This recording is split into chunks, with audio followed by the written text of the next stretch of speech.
Samandar, nimaga tillalarni o'g'irlading? Bitta tilla do'konda necha yildan beri ishlaymiz a? Birga mijozlar topayotgandik. Men senga ishongandim.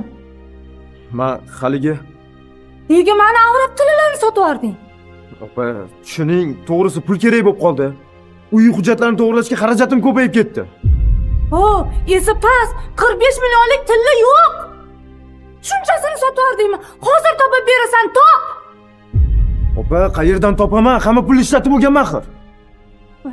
Nima? Sen qip-qizil firibgar ekansan-ku. Men seni boshliqqa aytaman. Yo'q-e, boshlig'iga aytasizmi? Men aytsangiz, o'zingiz ham sirlaringiz fosh bo'ladi, ha? Birga qancha tillalarni sotganmiz axir, ha? Ho, kasofat, hali sen shunaqa nomardmisan? Erkakmisan sen o'zing? Bas qiling dedim men sizga. Baqirmang Zamira, yetar. Men seni qamataman, umringni qamoqda chiritaman. Keladi. O'z otangni urib do'pposlab qariyalarga joylashtirganingni hammasini bilaman, ustingdan yozaman, internetga tarqataman. Qarab tur, men sendan boshqa joyda gaplashaman. Xullas, qo'lingga hech narsa kelmaydi. Ko'rasan, qani qarab tur.